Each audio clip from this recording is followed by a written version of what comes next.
तो आज की जो सी प्लस प्लस की क्लास है उसमें असाइनमेंट नंबर 2 हम करने वाले हैं। यहाँ पर सिंपल सा जो क्वेश्चन नंबर 2 आपको दिखाई दे रहा है, write a program in C plus plus to demonstrate function overloading.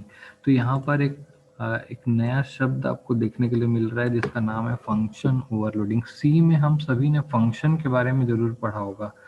तो अगर आप सी के फंक्शन के बारे में जानते हैं तो फंक्शन ओवरलोडिंग को समझना बहुत ही आसान है, क्योंकि यहाँ पर नाम से ही स्पष्ट है, ओवरलोडिंग मतलब उसको ज़्यादा लोड दिया गया। अगर एक फंक्शन को कुछ ज़्यादा लोड दे दिया जाए, आप अगर किसी पर्सन को भी अगर ज़्यादा लोड दे दिया जाता है तो उसको बोलते हैं ओवरलोड हो गया। गाड़ी में ज़्यादा सामान रख देते हैं तो ओवरलोड हो गया। यानी एक फंक्शन का जितना काम है उससे ज़्यादा काम अगर हम करवाएं तो वो हमारा ओवरलोडिंग कहलाता है। क्लियर है? इसका सबसे अच्छा एग्जाम्पल मैं आपको रियल लाइफ में अपना एग्जाम्पल बताना चाहूँगा कि आपका जो मोबाइल फ़ोन है वो ओवरलोडेड होता है। क्यों? क्योंकि मोबाइल फ़ोन का काम सिर्फ और सिर्फ बात करना होता है, जबकि आजकल के मोबाइल फ़ोन जो होते हैं वो बात करने के अलावा कैमरा भी बन जाते हैं, वीडियो प्लेयर भी बन जाते हैं, नेट भी चला सकते हैं, जीपीएस भी बन जाता है। काफ़ी सारे 5-6 अलग-अलग काम अकेला मोबाइल फ़ोन करता है। शुरू में जो मोबाइल फ़ोन आया करते थे उनका सिर्फ़ एक ही काम हुआ करता था कि वो कॉलिंग करते थे। आजकल के mobile phone multiple task perform करते हैं, ओवरलोडेड है। तो यहाँ पर ओवरलोडिंग का सीधा-सीधा मतलब आप समझ रहे हैं, और आपको ये भी समझ में आ गया होगा कि ओवरलोडिंग कितना अच्छा फ़ीचर है। पहले आज से आप 20 साल 10 साल पहले चले जाइए, तो आपको अपने पास मोबाइल फ़ोन अलग से रखना पड़ता था, कैमरा अलग से रखना पड़ता था, MP3 प्लेयर अलग से रखना पड़ता था, नेट चलाने के लिए कोई और बाकी सारे डिवाइसेस, जीपीएस डिवाइस अलग, यानी 6-7 अलग-अलग डिवाइसेस लेके आपको कैरी करना होता। लेकिन आजकल का जो हमारा मोबाइल फ़ोन है वो ओवरलोडेड है और 5-6 डिवाइस का काम अकेले करता है। तो ये एक अच्छी फीचर है, क्योंकि हमको मेंटेनेंस नहीं देखना पड़ता। एक बार चार्ज करो, सारी चीज़ों का जो डेटा है वहाँ से ले लेता है, एक बार नेट पैक डलाओ सभी में डेटा आ जाता है। तो ये ओवरलोडिंग जो है वो काफ़ी अच्छा फीचर है, और ये हमारे सी प्लस प्लस में भी होता है जो सी में नहीं होता था। सी में सिंपल फंक्शन हुआ करते थे, और 10 काम करना है तो 10 फंक्शन का यूज़ करना पड़ता था, लेकिन यहाँ पर एक फंक्शन ही 10 अलग अलग प्रकार के काम कर लेता है। इसी फीचर को फंक्शन ओवरलोडिंग कहते हैं, जो कि हमको देखने में काफ़ी अच्छा लगता है, और एक प्रोग्रामर का काम 10 गुना कम हो जाएगा अगर एक ही फंक्शन 10 काम करने लगे। तो चलिए देखते हैं फंक्शन ओवरलोडिंग क्या होता है। तो हम यहाँ पर आगे देखेंगे कि टेक्निकली सी प्लस प्लस में ऐसा क्या कोड लिखा जाए तो उसके लिए हमको फंक्शन ओवरलोडिंग जो परफॉर्मेंस देखने के लिए मिलेगी। इसके लिए हमें दो चीज़ों की जानकारी होना जरूरी है, function plus class and object की। तो चलिए देखते हैं, अपने कोड में आ जाते हैं सीधा। हम फंक्शन और क्लास एंड ऑब्जेक्ट के साथ फंक्शन ओवरलोडिंग करेंगे। आपको मैं एक बार फिर से बता देता हूँ कि इस तरीके का कोई मैकेनिज्म नहीं है कि एक ही चीज मल्टीपल टास्क परफॉर्म करे। जैसे मैं एक और छोटा सा एग्जांपल आपको बताना चाहूँगा कि ऐसा कोई मैकेनिज्म नहीं बना है अभी तक कि आपका मोबाइल फ़ोन ही 4 काम करने लग जाए। मोबाइल फ़ोन में 4 काम कराने के लिए सिर्फ़ और सिर्फ़ एक ही चीज़ किया जाता है कि 4 चीज़ों को एक ही जगह इंटीग्रेट कर दिया जाता है, उसको जोड़ दिया जाता है। एक ही बैटरी की लाइन से सप्लाई दी जाती है, एक ही इंटरनेट की लाइन से सप्लाई दी जाती है। तो इससे क्या होता है, 4 अलग-अलग बैटरी लगाने की ज़रूरत नहीं होती, कॉस्ट कम हो जाती है। अगर मेरे पास 5 डिवाइस होती, पाँचों में अलग-अलग बैटरी, अलग-अलग चार्जर लगाते, अलग-अलग डिस्प्ले लगाते, तो उससे क्या होता है, 5 गुना कॉस्ट बढ़ जाती। यहाँ पर हमारे पास एक बैटरी है, एक डिस्प्ले है, एक चार्जर है, उसी को सारी डिवाइस यूज कर रही हैं। यानी कि जो कॉमन चीजें हैं हमारे पास, एक जो डिवाइस का बॉक्स है इसमें जो भी चीजें कॉमन है वो सिंगल है। बाकी जो अलग अलग चीजें जैसे जीपीएस का सर्किट है वो अलग से यहाँ पर जोड़ा गया है। तो एक ही डिवाइस 4 काम नहीं करती, बल्कि वो लोग अपने रिसोर्सेज को शेयर करते हैं और एक ही यूनिट में रहते हैं। ये सेम उस तरीके से है जैसे आपके घर में 5 मोबाइल है और एक ही चार्जर होता है, सभी लोग बारी बारी से उसको चार्ज करते हैं। तो आप अपने जो चार्जर को कॉमन रख दिए हैं, तो आपका जो चार्जर है वो ओवरलोड हो चुका है, यानी 4 मोबाइल्स को चार्ज करता है। तो इस तरीके का कंसेप्ट हमको करना। क्लियर है? तो चलिए कोड करते हैं। सबसे पहले मैं सिंपल कोड आपको करके दिखाऊं कि बिना ओवरलोडिंग के लिए एक फंक्शन कैसे बनाते हैं। तो मैं iostream.h आपको पता है और .h हम यहाँ पर लिखते हैं। ये दो हेडर फाइल हमको इंक्लूड करनी होती है और क्लास बनाना होता है। तो मैं क्लास में यहाँ पर कोई चीज़, जैसे मैं यहाँ पर एक क्लास बनाता हूँ सम नाम से, हालांकि मैंने स्पेलिंग कैपिटल में लिखी है, लेकिन आप इस तरीके से लिखना। यहाँ पे कैपिटल और स्मॉल का बहुत ज़्यादा इंपॉर्टेंट रोल होता है, इसलिए उसको ध्यान से लिखना है। और क्लास को लास्ट में सेमीकोलन से बंद करना जरूरी है, अदरवाइज मल्टीपल डिक्लेरेशन वाला जो एरर है वो आता है। 99% लोग ये सेमीकोलन लगाना भूल जाते हैं, इसको ध्यान रखना है। इसलिए शुरू में ही इसको लगा दीजिए, उसके बाद काम करना चालू करिए। यहाँ पे कोड लिखते लिखते लास्ट में भूल जाते हैं लगाना। अब यहाँ पर हम कोड करते हैं। मैंने कल भी बताया था कि पब्लिक लिखना जरूरी है, क्योंकि यहाँ पर लॉक करने की फैसिलिटी है। अगर आप प्राइवेट लिख देते हैं या कुछ नहीं लिखते हैं तो प्राइवेट हो जाएगा और वो एक्सेसिबल नहीं होगा कोड। और यहाँ पर हम बनाते हैं void sum, या इसको हम मैथ्स नाम की क्लास बना लेते हैं। चलिए मैं सम नाम का एक फंक्शन बनाता हूँ और यहाँ पर मैंने सम नाम का फंक्शन बना दिया। अब यहाँ पर मैं सम करने के लिए सिंपल सा कंसेप्ट है, अपने फंक्शन के बारे में जाना है कि सी में फंक्शन कैसे बनाए जाते हैं। और यहाँ पर मैं दो आर्ग्यूमेंट पास करता हूँ, इंट ए और इंट बी। और यहाँ पर मैं इसका सम करने वाला हूँ। यहाँ पर मैं इसको सम कर देता हूँ। इंट सी लिया मैंने और C equal to A plus B. इसको बहुत सिंपल, अब थोड़ा सा हम लोग कोडिंग की जो कंसेप्ट है उसको थोड़ा सा कंप्रेस भी करने की कोशिश करेंगे। ऐसा एक लाइन में लिखने की कोशिश करते हैं, तो दो लाइन के बदले हमने एक लाइन पे ही कोड में बना लिया। ये सम हो गया और साथ ही साथ मैं इसको प्रिंट कर देता हूँ। आपको पता है कि प्रिंट करने के लिए सी आउट का यूज करते हैं, हैंडल लाइन चेंज करने के लिए हैंडल, और सी आउट करने के बाद मैंने सी को प्रिंट कर दिया। तो ये मेरा सम करने का कोड बन गया है। बाकायदा मैंने इसको क्लास के अंदर लिखा है। जो लोग क्लास एंड ऑब्जेक्ट वाले कंसेप्ट वाली क्लास देखे होंगे उनको समझ में आ रहा होगा कि क्लास के अंदर लिखने के बाद पब्लिक लिख करके हम इसे फंक्शन बनाते हैं। इसके बाद मैं वॉइड मेन बनाता हूँ। वॉइड मेन हमारा सेम सी के जैसे होगा, CLR और गेट CH। अब आपको मैंने बताया भी था कि क्लास एक यूजर डिफाइंड डेटा टाइप होता है। जैसे हम यहाँ पर int a comma b comma c ऐसे बनाते थे, वैसे ही यहाँ पर हम मैथ्स m n o ऐसे वेरिएबल्स बना सकते हैं। यहाँ पर आप देखेंगे कि ये यूजर डिफाइंड डेटा टाइप नहीं है, प्राइमरी डेटा टाइप है। पहले से बना बनाया डेटा टाइप था और हम उसके वेरिएबल्स बनाते थे।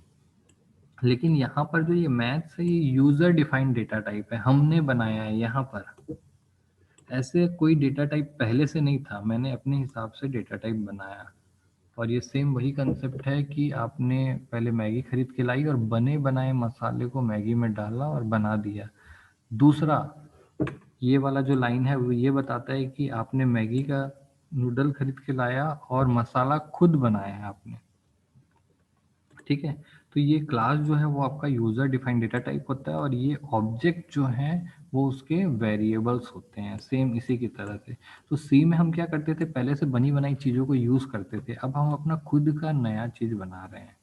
तो ये लाइन मैंने समझाने के लिए लिखी थी, इसको हटा देता हूँ। मैं एक ही ऑब्जेक्ट बनाऊंगा इसका एम, और आपको पता है कि ऑब्जेक्ट को मेंबर को एक्सेस करने के लिए डॉट ऑपरेटर को यूज़ किया जाता है। मैं यहाँ पे लिखा सम, और मुझे दो नंबर्स को सम करना है यहाँ पर, जो कि सम में आप देख पा रहे हैं। अगर आपको फंक्शन का जो सिंटेक्स है वो क्लियर होगा सी में, तो आपको पता है कि ये दो आर्ग्यूमेंट हैं ए और बी में। तो मैं यहाँ पर 3 एंड 7 दिया।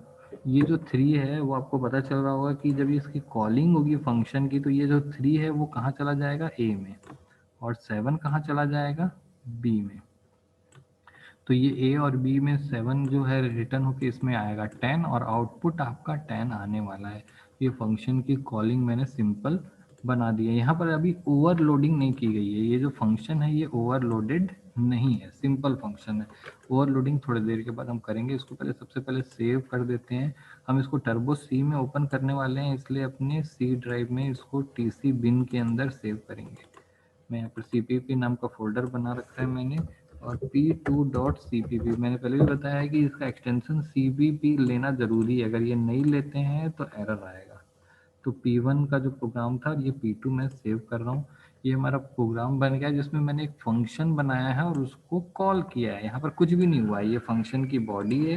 हम यहाँ पर देख पा रहे हैं कि ये हमारी फंक्शन बनाया हुआ है और यहाँ पर उसको कॉलिंग की गई है सिंपल, जो हम सी में भी करते थे, केवल स्ट्रक्चर चेंज हो गया है यहाँ पर। अब आगे बढ़ते हैं, इसको रन करके देख लेते हैं अपने CPP में। मैं टर्बो सी का एडिटर ओपन करता हूँ और टर्बो सी के एडिटर में आप यहाँ पर देख पा रहे हैं कि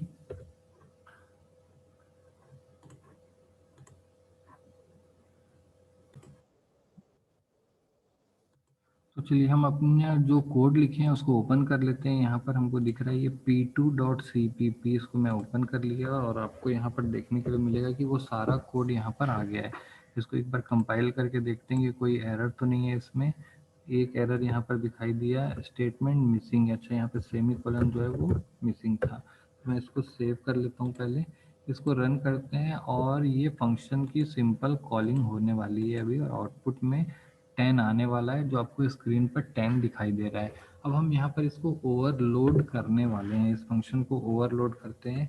कैसे ओवरलोड करेंगे देखते हैं इसको हम। तो अपने पुराने स्क्रीन पर हम आ जाते हैं और वहाँ पर हम इसको देखेंगे कि ओवरलोडिंग कैसे की जा रही है। अब हम अपने टॉपिक पे आते हैं। मैं पहले यहाँ सेमीकोलन लगा लेता हूँ। ओवरलोडिंग करने का मतलब ये होता है कि आपको मैंने पहले भी बताया था कि यहाँ पर ये जो प्रोग्राम है दो अलग अलग हिस्से में बना हुआ है, और ये वाला कोड किसी और के हिस्से में लिखा जाता है, कोई और लिखता है, और ये कोड कोई और लिखता है। मेन का कोड लिखने वाले पर्सन को नहीं पता होता है कि इसने क्या कोड लिखा है, और इस कोड को लिखने वाले को नहीं पता होता है कि मेन ने क्या लिखा है। इसका एग्जांपल भी मैंने दिया है पहले भी, कि जैसे एक मूवी होती है, दो एक्टर्स, एक एक्टर को पता नहीं होता कि दूसरा एक्टर क्या कर रहा है, कौन कौन से सीन्स कर रहा है, क्या डायलॉग बोल रहा है, उसको अपने सीन और उससे मतलब होता है। लेकिन जब पिक्चर बनती है तो वो सारे लोग जो हैं एक ही मूवी में होते हैं। तो उसी तरीके का परफॉर्मेंस यहाँ पर देखने मिलेगा। तो यहाँ पर जो ये वाला पर्सन है जिसने क्लास बनाया है, जिसने डेटा टाइप बना रहा है, जो स्ट्रक्चर डिजाइन कर रहा है, वो उसको थोड़ी सी मेहनत करनी पड़ेगी, लेकिन मेन लिखने वाले को वो काम एकदम आसान लगेगा। यानी कि आप ये सोचिए कि अगर आप सी के प्रोग्रामर हैं और आप वॉइड मेन का कोडिंग करते हैं, तो कितने आसानी से यहाँ पे सम हो जा रहा है, फैक्टोरियल हो जा रहा है, सब चीज़ 2-3 लाइन लिखने पर हो रहा है, क्योंकि एक नया डेटा टाइप बना हुआ मिल रहा है। अब मैं इसको ओवरलोड करने जा रहा हूँ, तो इस क्लास के अंदर मैं इसको ओवरलोड करूंगा। ओवरलोड करने का नियम क्या है, अब हमारा पॉइंट चालू हो रहा है। ओवरलोड करने का नियम होता है एक ही नाम का एक से अधिक फंक्शन एक क्लास के अंदर होना। तो यहाँ पर पहले अगर सम नाम का एक फंक्शन है और यहाँ पे सम नाम का दो फंक्शन बना देते हैं, वॉइड सम, तो ये फंक्शन ओवरलोड हो गया। ये चीज सी में जो है आप अलाउ नहीं कर सकते कि एक ही नाम का दो चीज यहाँ नहीं हो सकता। यहाँ पर सी प्लस प्लस में ये आपको अलाउ करता है कि एक ही नाम के दो फंक्शन, तीन फंक्शन, 5, 10, 15, 20 जितने बनाने बनाइए। जितने ज़्यादा फंक्शन आप एक ही नाम के बनाएंगे, उतना ज़्यादा टास्क एक ही फंक्शन जो है परफॉर्म करेगा। तो एक ही फंक्शन से आप 10 टास्क परफॉर्म करना चाहते हैं तो 10 फंक्शन बनाना पड़ेगा सेम नाम से। तो इसके 3 नियम क्या क्या है वो देखिए। सबसे पहला जो नियम है फंक्शन ओवरलोडिंग का, कि जो उसका नेम है वो सेम होना चाहिए। फंक्शन का नेम जो है वो सेम होना चाहिए। अगर दो फंक्शन का नाम जो है वो सेम है तो उसका मतलब है कि वो फंक्शन ओवरलोड हुआ है। दूसरा, दोनों फंक्शन सेम क्लास के अंदर होने चाहिए। ऐसा नहीं है कि दो क्लास है, एक फंक्शन एक क्लास में है, दूसरा जो फंक्शन है दूसरे क्लास में है। एक क्लास एक यूनिट के अंदर होने चाहिए दोनों, तभी ओवरलोड होंगे। ये देखिए यहाँ पर दोनों फंक्शन एक ही यूनिट के अंदर है। तीसरा पॉइंट, दोनों फंक्शन का नाम तो सेम होता है, लेकिन ये जो आर्ग्यूमेंट लिस्ट है वो अलग होनी चाहिए। आर्ग्यूमेंट लिस्ट जो है वो डिफरेंट डिफरेंट होनी चाहिए। तो अगर आर्ग्यूमेंट लिस्ट को डिफरेंट करना है तो उसके भी रूल्स हैं, वो हम देख लेंगे आगे क्या होते हैं। तो यहाँ पर जैसे मैं यहाँ पर दो नंबर्स मैंने दिया, अब मैं यहाँ पर क्या करता हूँ, 3 नंबर दे देता हूँ, इंट ए, इंट बी, सी। ठीक, एक और फंक्शन मैं बनाता हूँ, यहाँ पर 3 फंक्शन बना लेते हैं चलिए। और यहाँ पर 3 के बदले 4 दिया मैंने। अब मैं यहाँ पर देखता हूँ कि क्या फंक्शन ओवरलोड हो रहा है, तो मेरे तीनों नियम यहाँ पर मैं चेक करूंगा। पहला, फंक्शन का नाम सेम होना चाहिए, तो तीनों फंक्शन का नाम यहाँ पे सेम है, यस, पहला पॉइंट मेरा करेक्ट है। दूसरा, तीनों फंक्शन या मल्टीपल फंक्शन एक ही क्लास के अंदर होने चाहिए, करेक्ट, तीनों एक ही के अंदर है। तीसरा, तीनों के आर्ग्यूमेंट लिस्ट, आर्ग्यूमेंट लिस्ट मतलब ये, इसको सिग्नेचर भी कहा जाता है, यानी तीनों का सिग्नेचर अलग अलग होना चाहिए, ये सिग्नेचर से ही हम पहचानते हैं, क्लियर। तीनों का सिग्नेचर भी अलग अलग है, इसका मतलब यहाँ पर फंक्शन ओवरलोडिंग हो रही है और फंक्शन 3 काम करने वाला है। यहाँ पर एक ही फंक्शन 3 काम करने वाला है, तीनों का कोड अलग अलग है। तो मैं ज़्यादा कठिन कोड ना लिख करके सिंपल कोड यहाँ पर लिखने वाला हूँ। यहाँ पर ए, यहाँ पर सी के बदले डी हो जाएगा और ए बी सी हो जाएगा और यहाँ पे डी प्रिंट होगा। सेम यही कोड मैं यहाँ पर कॉपी करूँगा और यहाँ पर डी के बाद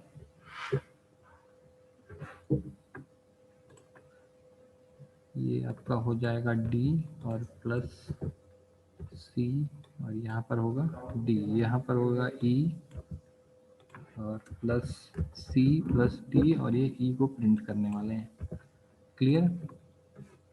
तो अब आप देखेंगे, मान के चलिए आपको ये कोड दिखाई नहीं दे रहा है, ठीक है, आपको सिर्फ और सिर्फ ये वाला कोड दिखाई देता है।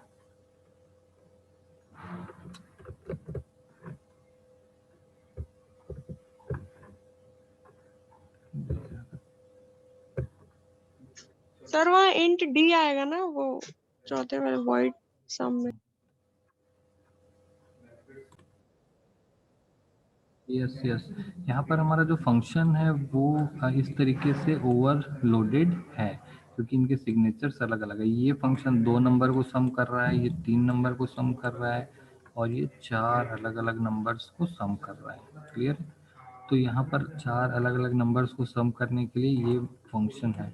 अगर मैं इस तरीके से आपको बोलूँ कि अगर आपको सिर्फ ये वाला फंक्शन दिखाई दे रहा है, सिर्फ इतना हिस्सा दिखाई देता है, तो देखने में कितना अच्छा लगता है कि 4 लाइन का कोड लिखे और यहाँ पर ये सम हो गया।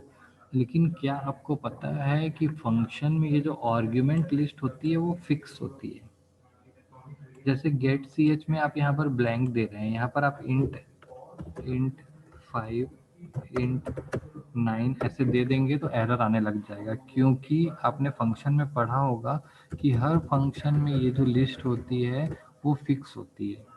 अगर 3 है मतलब 3 वैल्यू देना है, वहाँ पर 5 है मतलब 5 वैल्यू देना है, 0 है मतलब 0 वैल्यू देना है। लेकिन आप एक ऐसे फंक्शन की कल्पना कर सकते हैं जिसमें ये नंबर ऑफ आर्ग्यूमेंट जो है वो चेंज हो सकते हैं।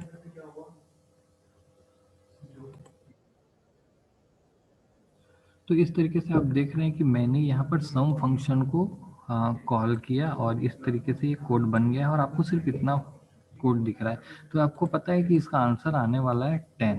तो इसको हम एग्जीक्यूट करके देख लेते हैं, लेकिन उसके पहले हम यहाँ पर देख लेते हैं कि ऊपर का ये कोड हम मान के चलते हैं आपको नहीं दिख रहा है। सम फंक्शन ओवरलोडेड है जो 2, 3 और 4 को भी जो है वो एग्जीक्यूट कर रहा है। तो चलिए हम इसको टर्बो C++ के एडिटर में ओपन करके देखेंगे। तो मैंने टर्बो C++ का एडिटर ओपन कर लिया है और हम उसमें जंप करते हैं। तो टर्बो C++ में जब हम ओपन करेंगे अपने कोड को, P2 वाला जो कोड है उसको ओपन करते हैं, तो देखिए यहाँ पर आपको एक नई चीज़ देखने के लिए मिलेगी। अगर आपको ये वाला कोड सिर्फ इतना दिखाई दे रहा है तो आपको पता है कि यहाँ पर इस कोड को रन करने से हमारे पास आने वाला है 10। तो मैं इसको रन कर रहा हूँ, पहले देख लेते हैं कुछ एरर तो नहीं है। यहाँ पर एक एरर दिख रहा है और ओके, बॉडी ऑलरेडी डिफाइंड, ये नीचे चला गया है, नीचे 2 मेन बन गए हैं। ओके, इस मेन को डिलीट कर देते हैं।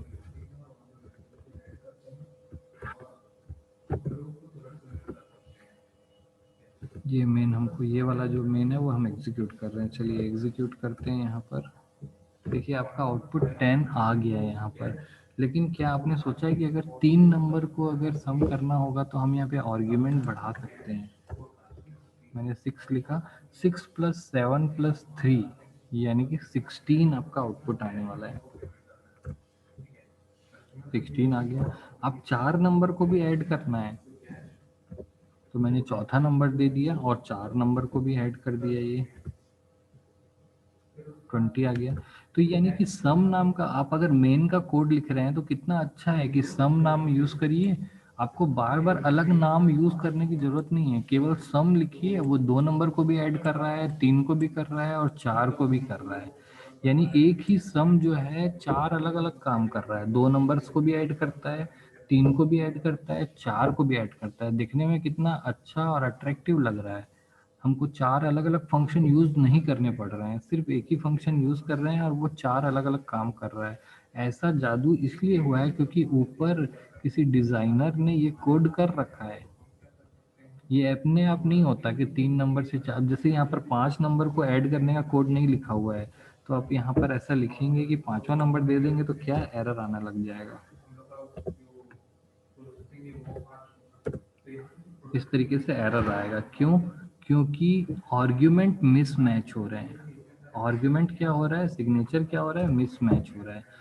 तो ये देखने में कितना अच्छा लग रहा है। सी में यही काम जो है वो पॉसिबल नहीं था। सी में सम 2 नंबर को ऐड करना है तो एक फंक्शन बनाते थे सम 1 नाम से, फिर दूसरा फंक्शन बनाते थे सम 2 नाम से, और फिर 3 नंबर देते थे उसमें ऐसे, ठीक है। और तीसरा ऐड करना था तो सम 3 नाम से, ऐसा, ऐसे 3 अलग अलग नाम के फंक्शन यूज करते थे। लेकिन यहाँ पर क्या हुआ है, ये सेम वही चीज़ है जो मैंने भी बताया कि आपके पास पहले ज़माने में मोबाइल हुआ करता था, कैमरा अलग होता था, तो 3 अलग अलग चीज़ें आप लेके घूम रहे हो, एक मोबाइल, एक कैमरा, एक जीपीएस। आज की डेट में क्या कर दिया गया, इनको मिटा दिया गया और सबको एक ही में इंटीग्रेट कर दिया गया है। यहाँ पर यही 2 नंबर को भी ऐड कर ले रहा है, यही 3 नंबर को भी ऐड कर ले रहा है, यही 4 नंबर को भी ऐड कर ले रहा है। अभी ऐड कैसे करता है ये देखते हैं। तो यहाँ पर ये सम फंक्शन जो है ना वो ओवरलोडेड है, इसलिए ऐसा काम कर पा रहा है क्योंकि वो अकेला 3 के बराबर काम कर रहा है। तो आप यहाँ देखेंगे कि यहाँ पर आप जो भी वैल्यू देते हैं, यहाँ पर आप जैसी वैल्यू दे रहे हैं, इसका जो सिग्नेचर है इससे मैच खा रहा है, क्योंकि इसमें 4 वैल्यूज है 1 2 3 4, तो सिग्नेचर इससे मैच खा रहा है, तो सिर्फ ये रन होगा, ये और ये रन नहीं होगा। ये सेम उसी तरीके से जब मोबाइल पर आपका कॉलिंग चल रहा होता है तो उस समय आपका वीडियो प्लेयर, कैमरा सब जो है बंद हो गया रहता है, एट ए टाइम एक ही चीज जो है वो चल रही होती है, ठीक है। आजकल मल्टीटास्किंग आने की वजह से 2-2 3-3 चीज़ें भी एक साथ चलते रहती है, जैसे आप अपना मोबाइल पे बात कर रहे हैं, साथ में कैमरा भी चल रहा है, इस टाइप की चीज़ें चलती रहती है। लेकिन सिंगल रिसोर्सेज वाली चीज़ एक साथ नहीं चलती, जैसे गाना और बात करना एक साथ नहीं हो पाता है। तो यहाँ पर जो इसकी कॉलिंग होती है ओवरलोडिंग के कारण, वही होती है कि जब आप यहाँ पर सिर्फ 2 वैल्यू देते हैं तो सिर्फ और सिर्फ ये वाला फंक्शन कॉल होता है जिसका सिग्नेचर इससे मैच खा रहा है, ये वाला। उस समय ये दोनों कॉल नहीं होते हैं, तो हमको देखने में बड़ा अच्छा लगता है कि एक ही चीज 3 काम कर रही है, लेकिन उस 3 काम को करने के लिए इस डिवाइस के अंदर 3 बार कोड किया गया है। लेकिन जो दूसरे प्रोग्रामर्स हैं, जैसे सी के प्रोग्रामर्स हैं, उनको खूब अच्छा लगता है। सेम ये इसी तरीके का कंसेप्ट है, जैसा आप यहाँ पर देखते होंगे कि आपको भी ये चीज़ भी पता होगी कि सी लैंग्वेज या कंप्यूटर में ऐसा कोई भी डिवाइस नहीं है जो 3 नंबर्स को ऐड कर सके। आपको इतना बड़ा जो सेंट्रल प्रोसेसिंग यूनिट होता है, जिसको सीपीयू या माइक्रो प्रोसेसर बोलते हैं, वो इस तरीके का कोई भी स्टेप जो है परफॉर्म नहीं कर सकता, 3 नंबर्स को ऐड नहीं कर पाता है ये। सीपीयू जो होता है उसके पास इतनी पावर होती है कि वो सिर्फ 2 नंबर्स को ऐड कर पाए, ठीक है। ये सिर्फ 2 नंबर को ऐड करता है। तो वो कैसे काम करता है, पहले वो c is equal to A plus b को ऐड करता है, ए प्लस बी मान लीजिए 4 आया, तो फिर उसमें डी को ऐड करता है, यानी 2 स्टेप में ऐड होता है। जैसे ये सेम मैच की तरह होता है, अगर तीन कंट्री है, इंडिया, पाकिस्तान और चाइना, तीनों के बीच में हमको मैच कराना है तो पहले इंडिया और पाकिस्तान का मैच होगा, दोनों में से जो जीतेगा उसका चाइना के साथ मैच होगा। तो वही प्रोसेस जो है यहाँ पर डबल स्टेप में होता है। यानी जो हम इतना बड़ा माइक्रो प्रोसेसर देखते हैं उसके पास इतनी काबिलियत नहीं है कि 3 नंबर को एक साथ ऐड कर सके या कैलकुलेट कर सके, सिर्फ 2 नंबर्स को परफॉर्म करता है, इसीलिए उसको बाइनरी ऑपरेशन बोलते हैं। हमारे पास जो सर्किट्स हैं, इतने बड़े बड़े जो माइक्रोप्रोसेसर के सर्किट्स दिखते हैं, वो सिर्फ बाइनरी ऑपरेशन के लिए ही एलिजिबल है। फिर भी हम ऐसा 3 स्टेप लिखते हैं और हमको आंसर मिल जाता है। कितना अच्छा लगता है देखने में कि अरे हम यहाँ पर 2 लिखें चाहे 3 लिखें, हमको आंसर यहाँ पर मिल रहा है। जैसे हम यहाँ पर लिखते हैं कि, जैसे मैं आपको एग्जांपल दिखा रहा हूँ, मैं यहाँ पर लिख रहा हूँ a equal to B plus C, लिखते हैं तो भी आंसर मिल जाता है। a equal to B plus C plus D लिखते हैं तो भी आंसर मिल जाता है। और a equal to B plus C plus D लिखते हैं और e लिखते हैं तो भी आंसर मिल जाता है। तो हमको लगता है कंप्यूटर ये सारी चीज़ों को कर लेता है, 2 नंबर को भी जोड़ लेता है, 3 नंबर को भी जोड़ लेता है, 4 नंबर को भी जोड़ लेता है, लेकिन ऐसा होता नहीं है। असल में वो 2-2 नंबर करके जोड़ता है। अगर 4 नंबर को जोड़ना है तो पहले वो बी और सी को जोड़ता है, फिर इसका जो आउटपुट आता है उसको डी और ई के जो आउटपुट है उनसे जोड़ता है। ठीक है, तो हमको देखने में काफ़ी आसान लगता है कि इतना आसानी से हो रहा है, लेकिन अंदर में काफ़ी सारे प्रोसेस हो रहे होते हैं। सेम वही चीज़ यहाँ पर फंक्शन ओवरलोडिंग में हमने देखा कि इस तरीके से काम करते हैं। तो फंक्शन ओवरलोडिंग कुछ भी चीज़ नहीं है, एक फंक्शन को एक फंक्शन का कई रूप, यानी एक फंक्शन मल्टीपल टास्क परफॉर्म कर रहा है तो उसको फंक्शन ओवरलोडिंग कहते हैं। इसके 3 रूल हैं। फंक्शन का नाम सेम होना चाहिए, एक ही क्लास में होना चाहिए और उनके सिग्नेचर जो है वो अलग अलग होना चाहिए। ऐसा करने से जो पर्सन मेन का कोड कर रहा है उसको काफ़ी आसानी का सामना करना पड़ता है। यहाँ पर काफ़ी आसानी से देखने के लिए मिलता है कि 4 नंबर भी जुड़ जा रहा है, 2 नंबर भी जुड़ जा रहा है और 3 नंबर भी जुड़ जा रहा है, तो फंक्शन के नाम चेंज नहीं हो रहे हैं। तो इस तरीके से हमने असाइनमेंट नंबर 2 जो है उसको किया।